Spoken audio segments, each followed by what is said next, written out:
We all misbehave sometimes. Wanna change the world, indulge in some bad behavior. Hello and welcome to Bad Behaviour. My name is Nicola. And I'm Rosalind. And how have you been bad this week, Rosalind? Okay, Nicola, we've wanted to talk about the idea of choosing child-free on this podcast for a really long time. And I say child-free rather than childless because childless makes it seem like you're missing out on something, and child-free is more of a decision that you've made. This has been on my mind recently because it was my birthday a couple of days ago, and I'm getting older. You sure are. Stop. So, look, I've got some well-meaning, beautiful, wonderful role models who happen to be older women in my life, and they want me to have kids. And as I get older, I feel sort of a pressure to plan it out and to have children. And, you know, I was thinking about that and I realized that it's true. You know, there is a huge amount of pressure on women to have kids. It's kind of this idea of motherhood is conflated with the idea of womanhood. And if you don't want to have children, you don't want to be a mother, then there's something wrong with you. You know, you're not a proper woman in some way. And, you know, you'll change your mind later when your biological clock kicks in and, you know, it will be the best thing you ever did in life, you know. And it's crazy that it's just something that I personally never really thought about.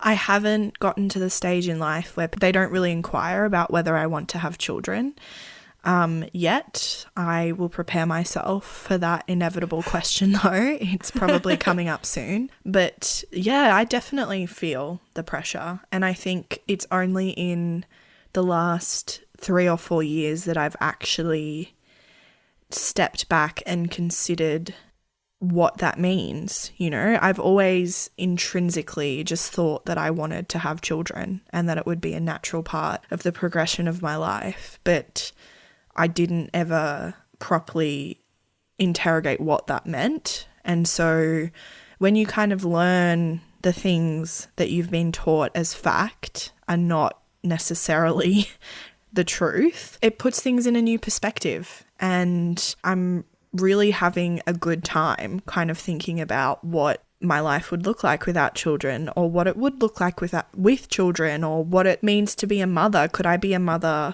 if I, you know, didn't have a partner? Like those kinds of things are what I've been thinking about. So well, it's the fairy tale that we've been sold, right? It's like the nursery rhyme. What is it? First comes love, then comes marriage, then comes a baby in a baby carriage.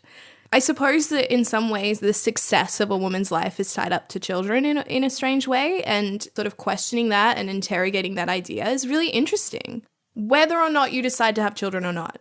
Still, thinking about the question is the difference, right? It's like that moment before you choose where you have autonomy over your body and you think, oh, okay, so I have this ability as a woman. Well, some of us do, some of us don't. And making the choice to be a mother instead of thinking that it's something that every woman has to do, a level they have to unlock. A level, yeah. In the game of life.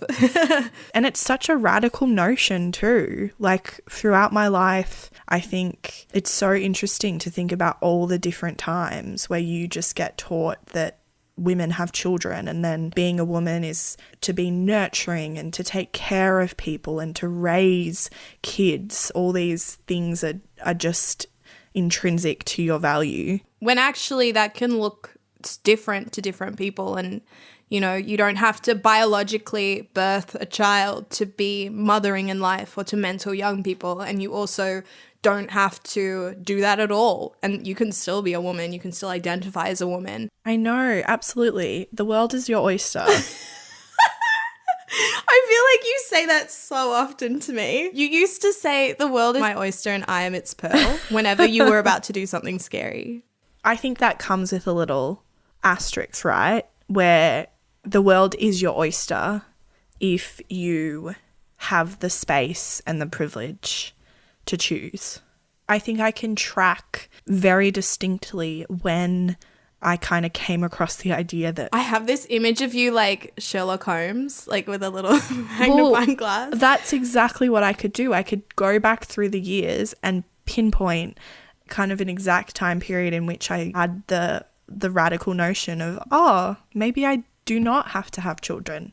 Maybe that's not what I want. Well, this week I kind of am intrigued by the idea of taking this discussion and bringing it to a place that maybe we haven't even talked about yet, Nikki, which is climate.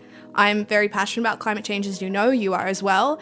And this question, of course, is being raised within that discussion. So we found some incredible guests to explore the idea of child-free and climate change.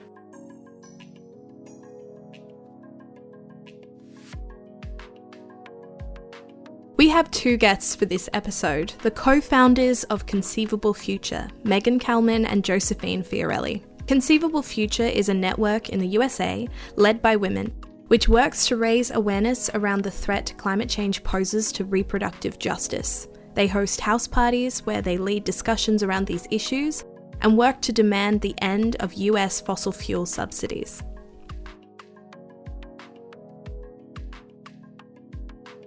I'm Meghan Kallman. I am one of the founders of Conceivable Future. By day, I am a professor and also a local politician.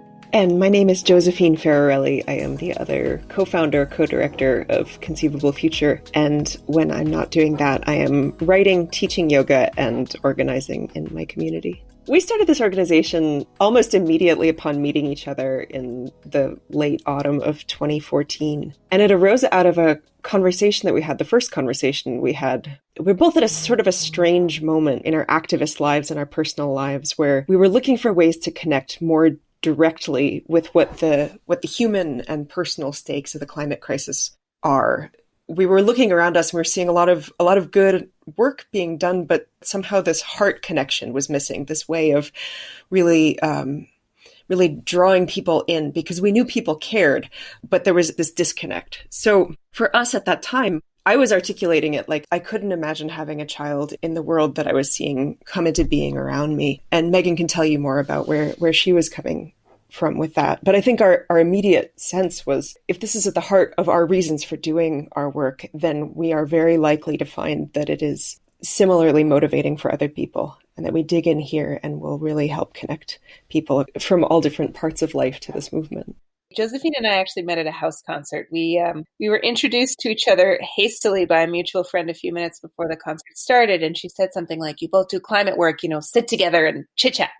So we chit-chatted for a couple of minutes, and within the first 5 minutes, we were like already way deep in this conversation, and we were strangers at that time. So it was an interesting, profound, like extremely rapid intimacy that emerged there. And one of the things that exchange taught me, besides like, boy, do I need to be organizing with this woman, was like that if it can come up so quickly, given half an opportunity, then the world has probably been waiting a really long time for this conversation in one form or another. For a lot of people of our generation, Josephine and I were both 30 when we met, this question of like, what do our families look like? What will they look like? How has this crisis shaped our reproductive landscapes and the landscapes of our future? That was really what was present. And so that's where we dug in.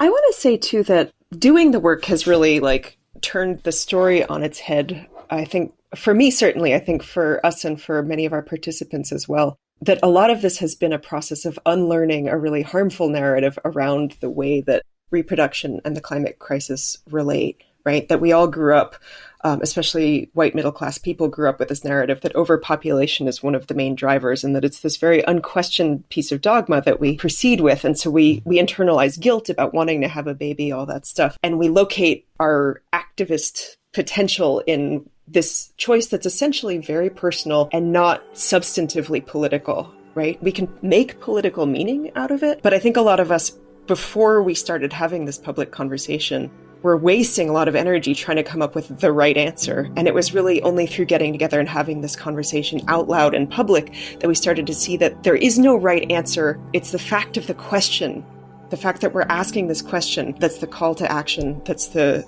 real heart of what we're pointing to here.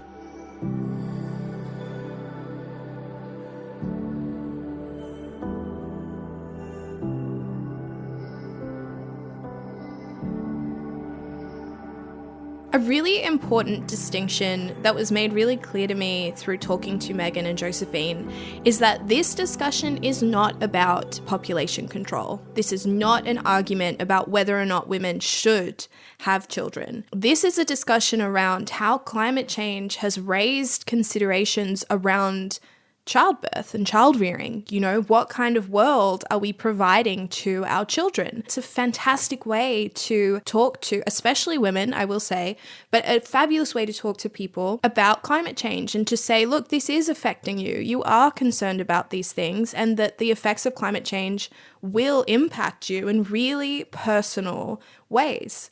And we should be talking about that more. That was made really clear. And it was funny, you know, I didn't ask them whether or not they personally were going to have children. I think that comes up later on. And I think that that's really key. It's a key distinction to talk about. Question is the part that's important, that we are looking at something that for so many people is just this not even question thing that you do. You know, we talked about the pressure that we have to be mothers. And yet climate change is one of the big things that come up when you go, should I, shouldn't I? I'm a climate activist and I know a lot of different women in the climate space and I have so many discussions about this, you know.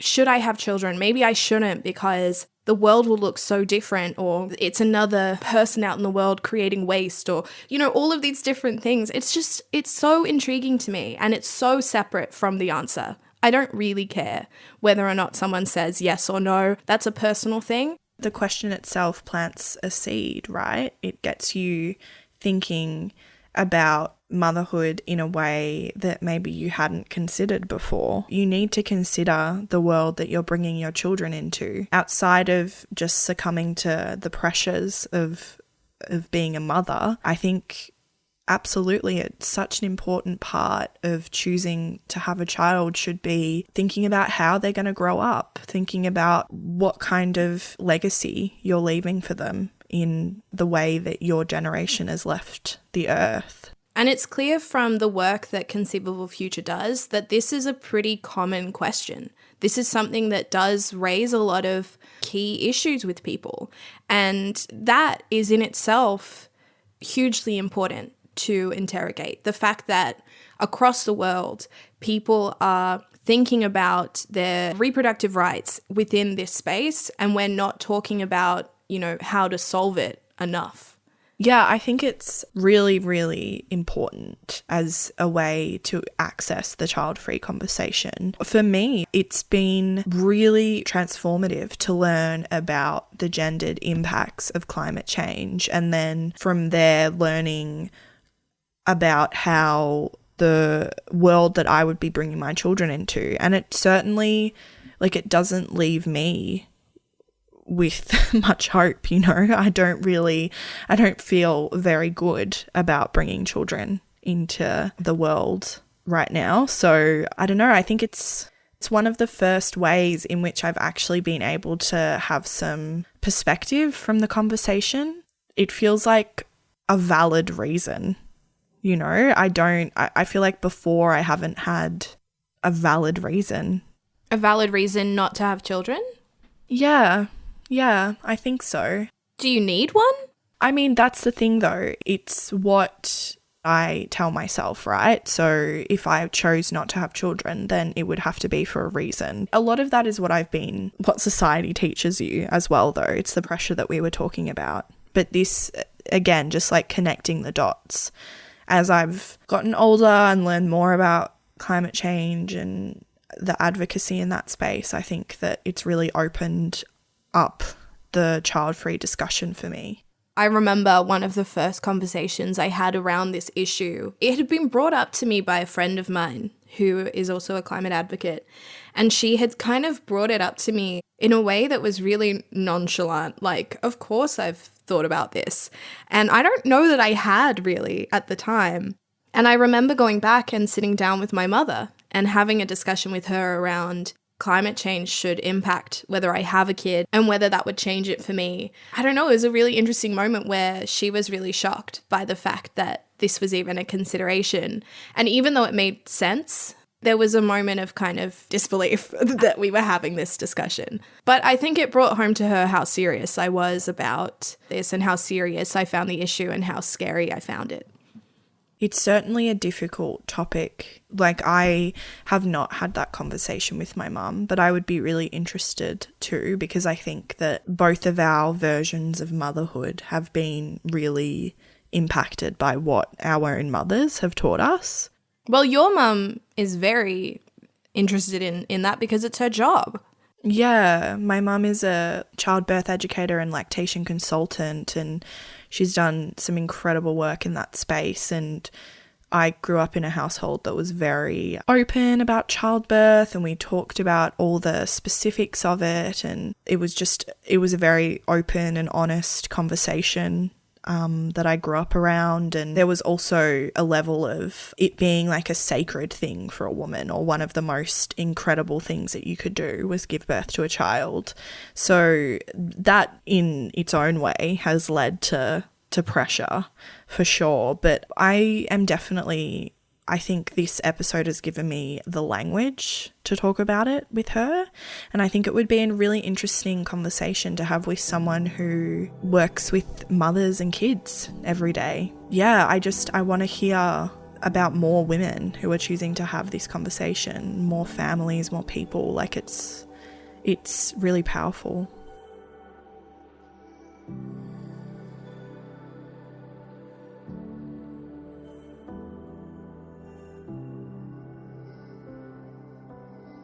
Coming to terms with the fact that we were not taking good enough care of the future that I would feel comfortable having a child, which doesn't mean I'm not going to do it, but that I had to ask myself this question was a nasty shock. These questions are not new. The climate crisis brings them up again.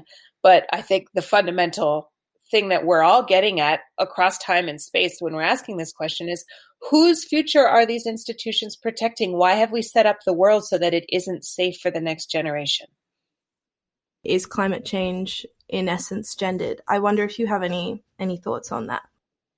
I think that every major social crisis breaks down along class lines, along gender lines, along racial lines. Everything that was happening is still happening. The terrain becomes more uneven. The crisis has this scale that's beyond human scale, right? And so there's no aspect of human life that isn't shaped in some way by what we're experiencing now or what we will experience in terms of it. So pretty much any aspect of it you want to pick, you can think about it with gender in mind. The stuff that seems most relevant now, especially because the coronavirus has this kind of microcosm of the climate crisis.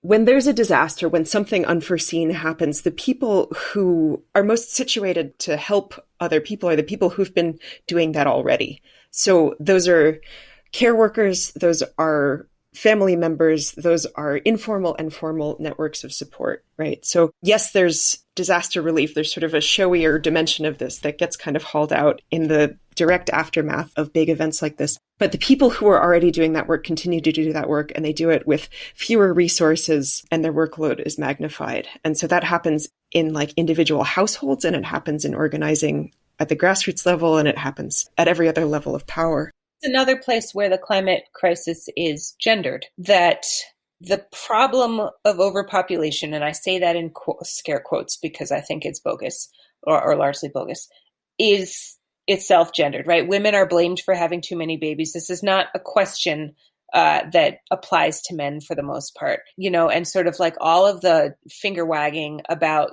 the behavior of the womb, whether that's too many children or too few children, or people like you should be having children, which is like terribly coded language for usually classism and racism or some combination.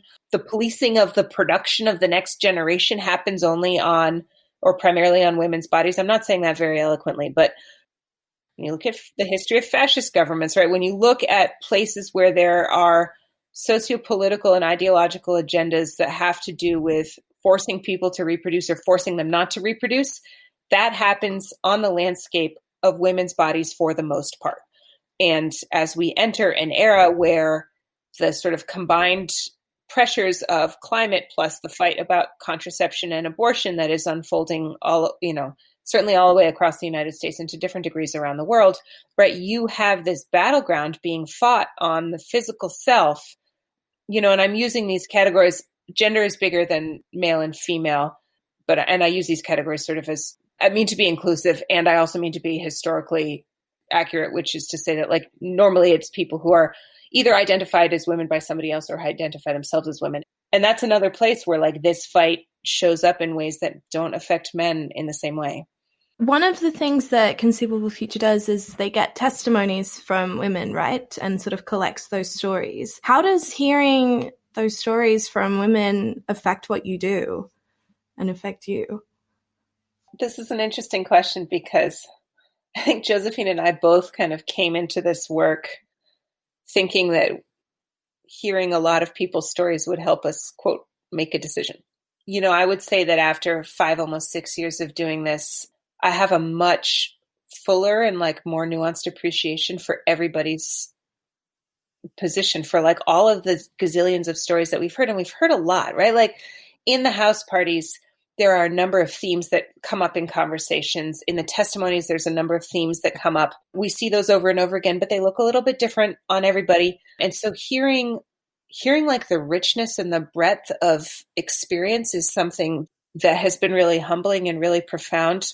In the beginning of The Feminine Mystique is the chapter called The Problem That Has No Name. And she's writing about getting letters from women all over the United States being like, I feel like there's something wrong. And, I have a husband and 2 children and a house and, a white picket fence or whatever I have that are the sort of markers of health that I'm supposed to have and the markers of well-being.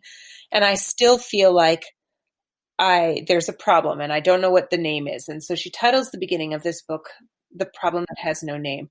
And the book later, goes on to talk about all of these issues. And in naming sexism, right, you give the problem a name, you give the problem leverage through giving it a name, and leverage shifts systems.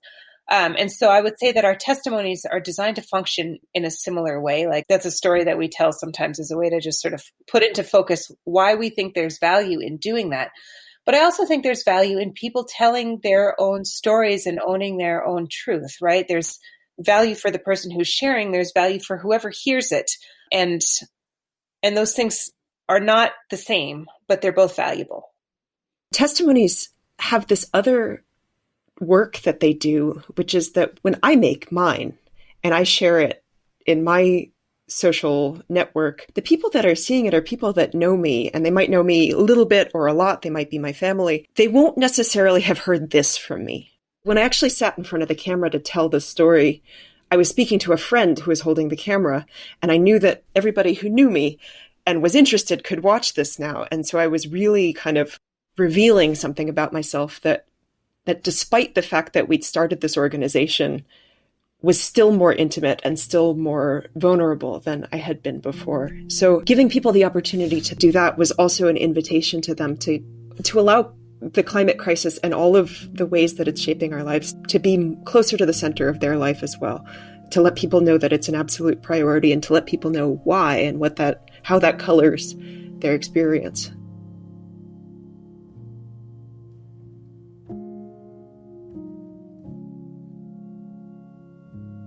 A Conceivable Future testimony is a statement around how the climate crisis is shaping someone's intimate decisions, such as childbearing and parenting decisions.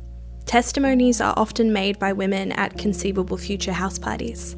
They are personal and heartfelt and showcase some of the varied concerns people have, whilst never being prescriptive about other people's decisions. Josephine and Meghan kindly allowed us to include an audio clip from one of the Conceivable Future testimonies.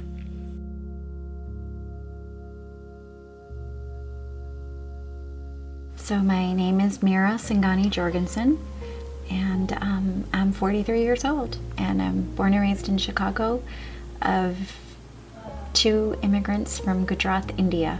I have a daughter who's going to be 9 later this year, and there are just a lot of things that I think about on a daily basis about the planet and what the planet is going through right now and what it may potentially go through as my daughter gets older. So before I decided to have my daughter, So I was married. I'm gonna get very personal in my. I was married, and at the time, my now late husband wanted to have a child, and I was very on the fence about it, and it was precisely because of climate change. And as you become a parent, you see what the baby industry, the child industry, and the desire to sort of be part of the pack of other parents. You start to do these things that you probably wouldn't do. You sort of start compromising, like, okay, well, I'm going to get goodie bags for all the 30 kids at the party. And then everything in those goodie bags is made of plastic. And you just sort of end up in a place where you're thinking, well, this is kind of what I didn't want from my parenting journey. And you have to scale back.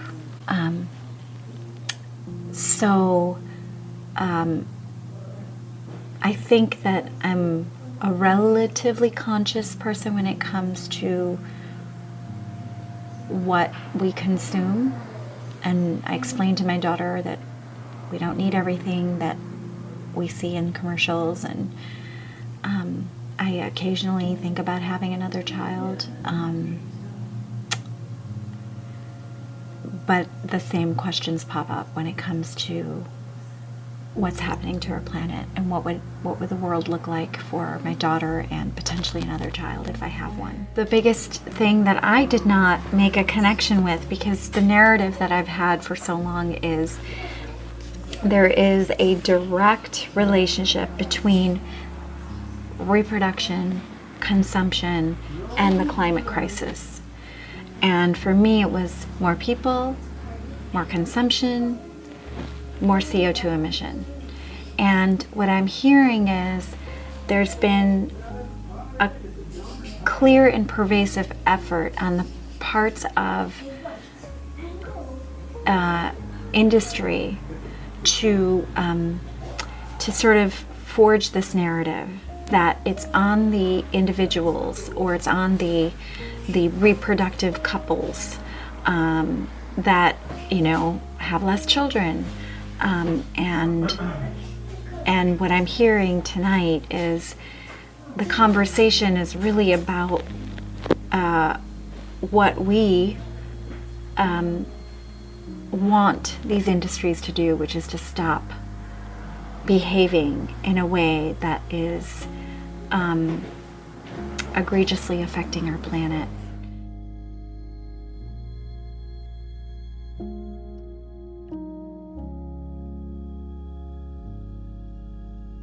The individual level that makes people pay attention, though, I think is responsible for one of the biggest fallacies in neoliberal organizing, and specifically neoliberal climate organizing, right? Which is that just because it's the individual level that makes you pay attention or the heart stories that makes you connect doesn't mean that individual behavior modification is how we solve the problem. And that's a rub that we have come into contact with a lot. And Josephine alluded to this at the beginning of our conversation, but we have been socialized as a generation in a lot of ways to think of your womb as the sum total of your political impact, right? There was this series of articles that came out of Sweden a couple of years ago from Lund University. Nobody looked them up. They're not worth reading. But among them, the claims in there was the most climate conscious thing you can do is to have one fewer kid. And that kind of messaging redirects attention away from the system that is producing the problems and towards individual people.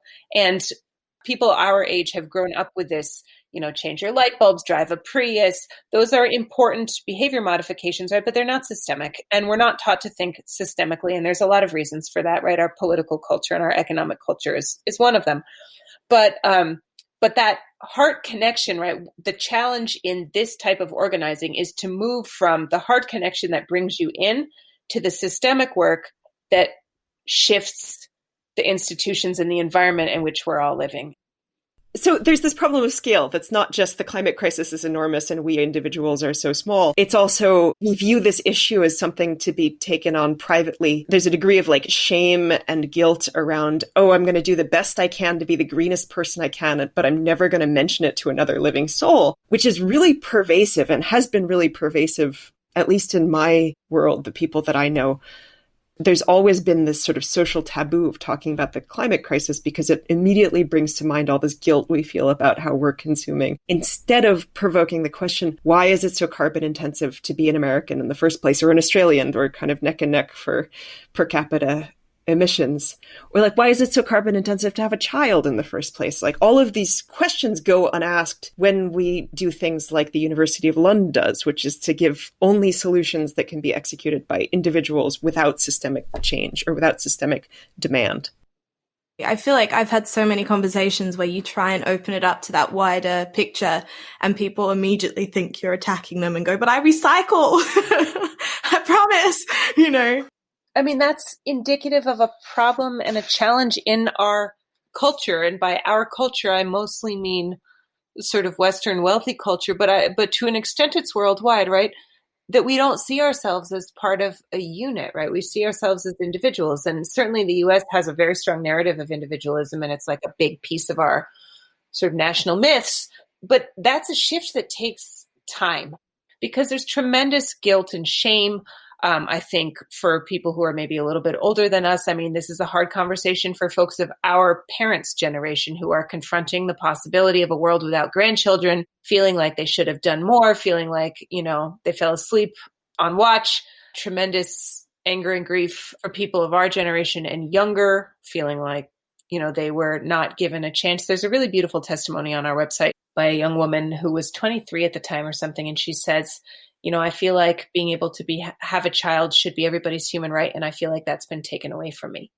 And of all of the quotes that I have heard in the course of this project, that one has stuck with me the most because I think it really exemplifies the degree of grief. I guess the personal sort of meets the political, and this is a really difficult space to navigate because it's such a deeply personal topic. How do you navigate that in the testimonies and the house parties? I think that once we arrived at this position, it became kind of easy to navigate, which is that in this instance, the personal is really not political. The personal is taking place on this stage of these political factors, these things beyond our control. We're doing what we can in the political sphere, in the collective sphere, and we're understanding that there is no right answer, right? That everybody is doing what they can with a relatively foreclosed future, with some bad options, and that our job is not to prescribe a yes or no answer. Our job is to say, this is really difficult, and we need to do it together. We need to share these stories, and then we need to work like hell for a future that supports us, whether we want children, biological children, we want to adopt or foster, we want to be childless, that the future that we want to live in is a future that's founded on reproductive justice, racial justice, socioeconomic justice, that every step along the way we have to reaffirm our commitment to what makes being a human a wonderful thing instead of a trial and a burden. We do occasionally get these like population control missives in our emails, which again, totally miss the point, right? The point isn't that we should be controlling specifically women's, but people's bodies and controlling their reproduction. The point is that we should be fixing the problems that make reproduction a challenge. I think you're pointing to this thing, which is that when you take reproduction as this holistic thing, this part of all of our lives, that whether we become biological parents or not, you take the pressure off that individual, that like, will you or won't you? Yes, there's a right answer, and you probably won't pick it just because that's the nature of the discourse around motherhood specifically, I would argue. When you sit back and you hold space and you listen, you get a much richer, much more useful, and much more interesting story. Meghan, you were talking a little bit about some of the themes that came up during testimonies. I'd love if you could talk a little bit about that. There's a couple that I really like to talk about because they speak to me, and a couple that Josephine really likes to talk about because they speak to her. So this is an easy question. Usually there's two big sort of sets of fears. On one end of the spectrum is what sort of harm will my child do to the world in terms of carbon emissions and plastic that they produce and, you know, used diapers floating around in the ocean and whatever else. And on the other end of the spectrum is what sort of harm will a hotter, meaner, less stable, less predictable world do to my child? And we try to really help people sit in the second one, right? Both concerns are valid. Obviously, everybody's concerns are valid, whatever they are. But the first one is, again, the fact of having a child, and certainly in the United States and Australia, given the levels of consumption and the systems under which we live, right? Like, you could diminish your carbon footprint to the point of killing yourself and make no impact on sort of the greater trajectory of climate change. So consumption is like, it matters, but only in a very limited way. This question of like, what's selfish, right? We hear people attribute themselves with selfishness pretty much no matter what they're doing, right? If they're choosing not to have a child, people come in feeling like maybe that's a selfish choice. Some people think that having a child is a selfish thing to do because you're taking resources from other people out of other people's hands. The name calling selfishness is so pervasive, I think, for most women that we don't even really notice what it's standing in for. We don't see what's the critique, what's the politics behind it. Whether you have a child or not, you are already feeling this anticipatory grief or this unfolding grief about what's in store for us in our later years and all the younger people we love.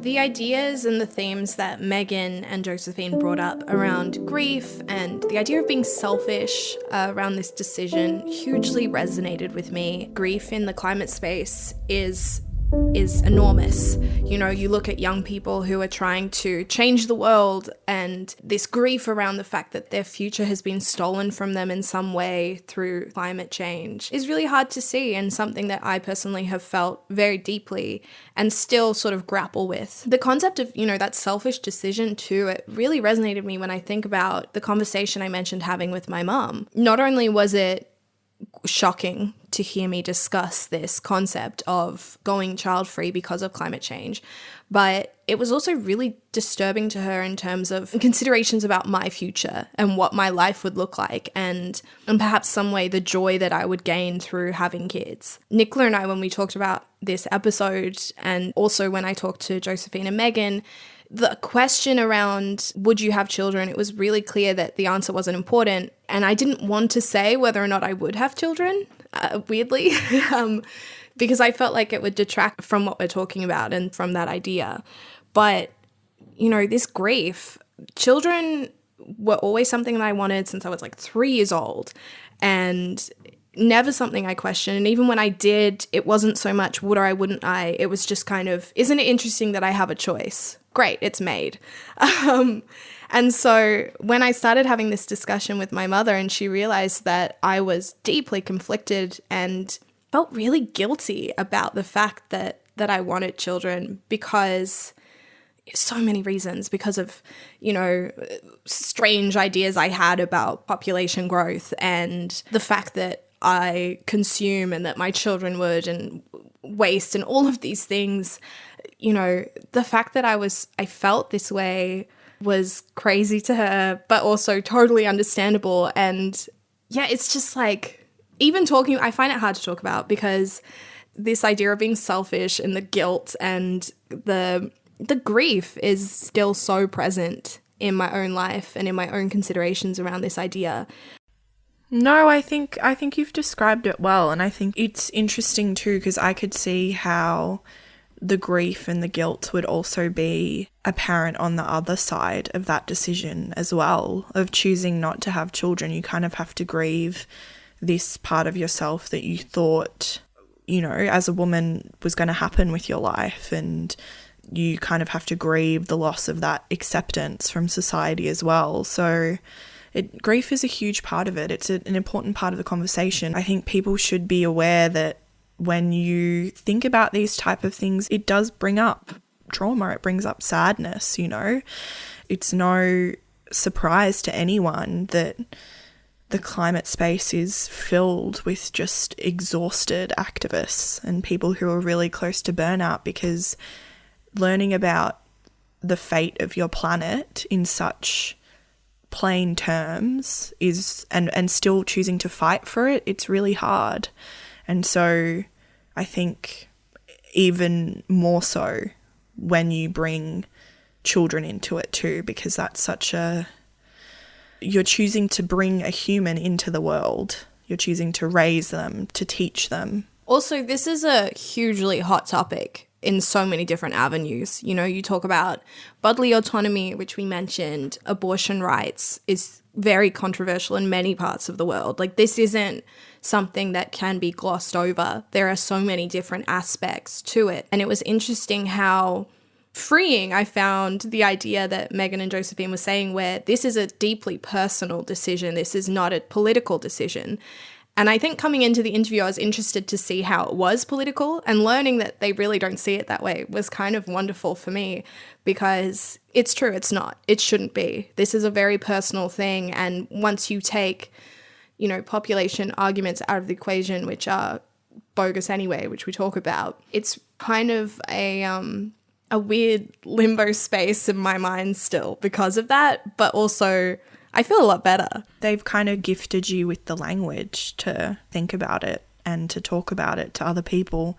I suppose if you reflect on that conversation with your mum, it probably was like a chaotic mess of you like stumbling through your feelings, and it's hard to articulate something that's been subconscious for so long as well. Like, I think even when we have, you know, in this episode talking about the pressure of motherhood, that's something that's just existed in my head for so long that I haven't actually articulated what the impact is on me and if I actually want kids. It's weird to say, right? You know, it's weird to actually proclaim to the world, like, yes, I do want children, or no, I don't. And you're opening yourself up to grief and sadness and a lot of different emotions. Every friend that I have who has said to me, I'm not sure I want kids, have always quantified it with,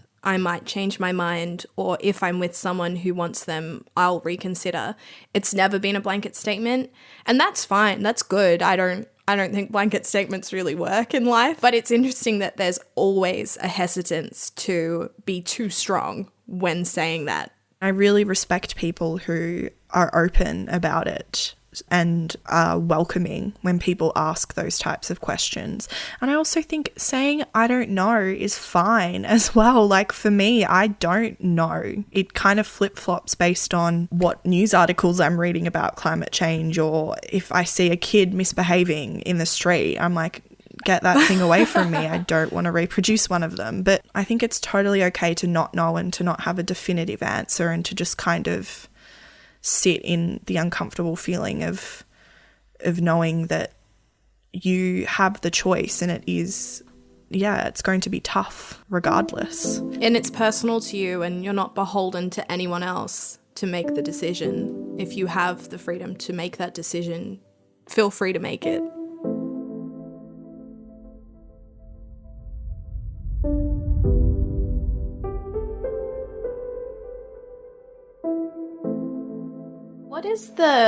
What's the response to Conceivable Future been? Have you had negativity? I will say up front, I need to acknowledge that it has gotten a lot better.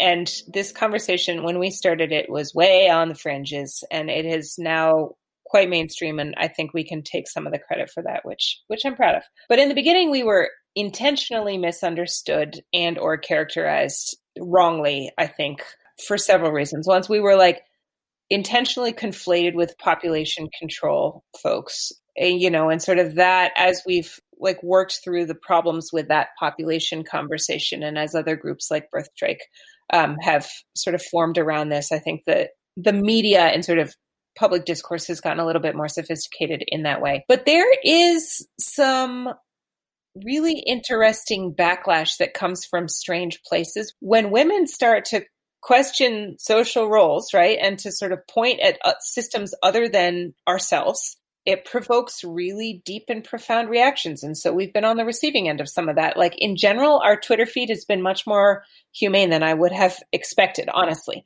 And the overwhelming response that we get, apart from these outliers, though, is like sometimes in the thousands of comments on like Facebook articles, like, God, I thought I was the only person who felt this way. I mean, it's primarily a sense of relief, I think, for others. Josephine, you're going to have to help me. I just totally blew that answer.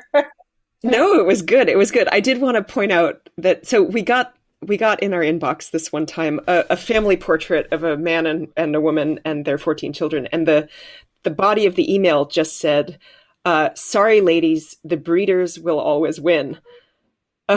Which is just like, I mean, it was like this, it was this essential misunderstanding. Like, that was actually just kind of hilarious, because he was A, misrecognizing what we were talking about, and B, he was kind of performing his fertility for us in this really goofy way.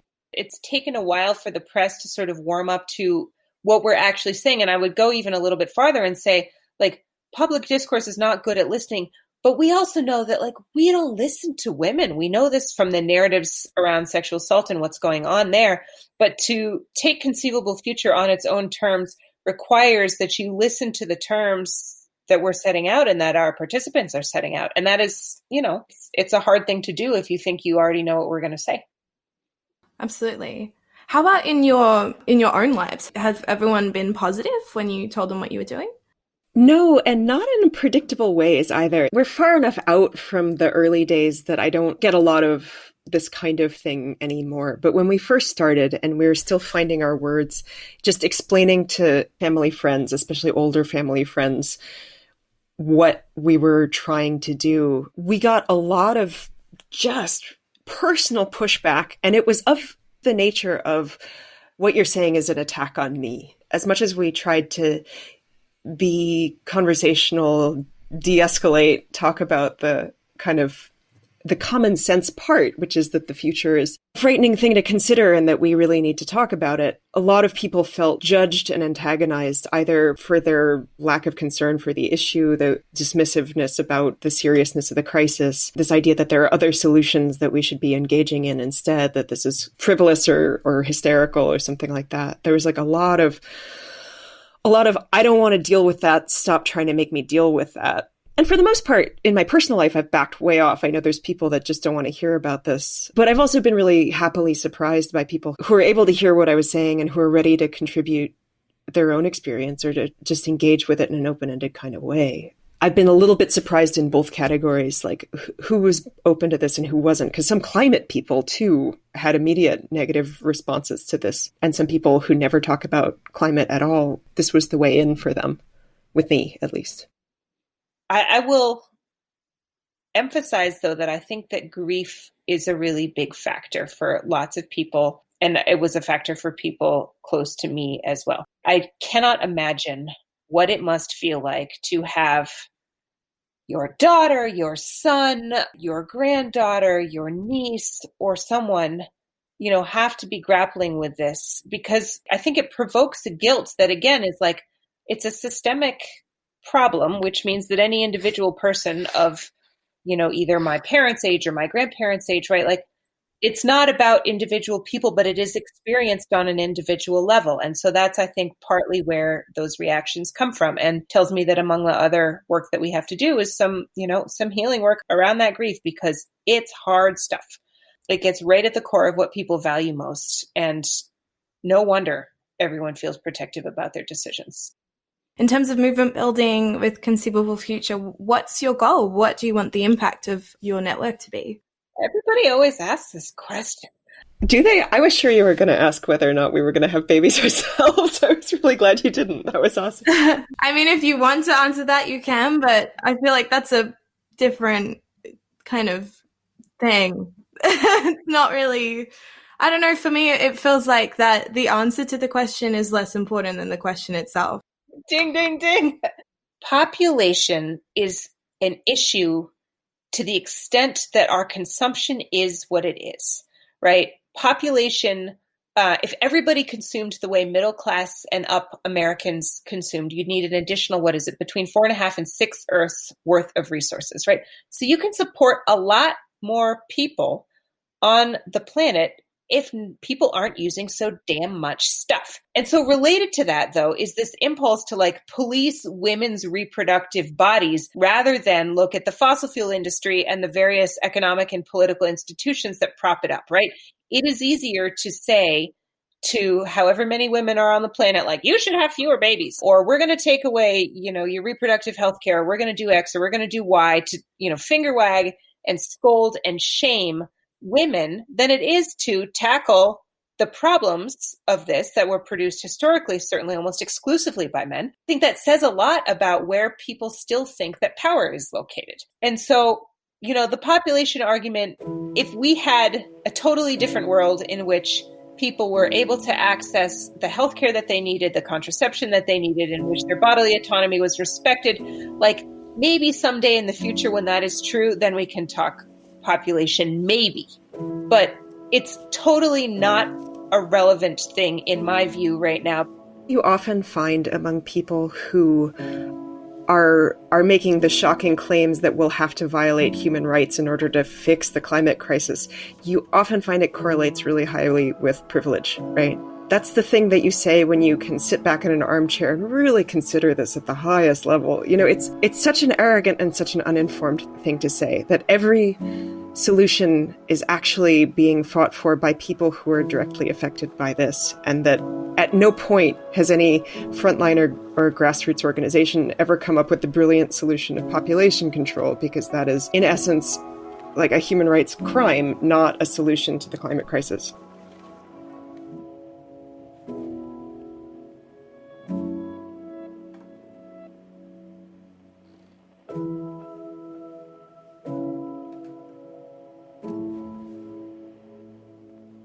Thank you so much for joining us for another episode of Bad Behavior. It was absolutely incredible to talk to Meghan and Josephine, our first international guests on Bad Behavior. I encourage everyone to have these conversations with their friends and family. It brings up a lot of different things. It can be a hard conversation to have, but I think it's important to reflect on how climate change affects us in such a personal and deeply emotional way.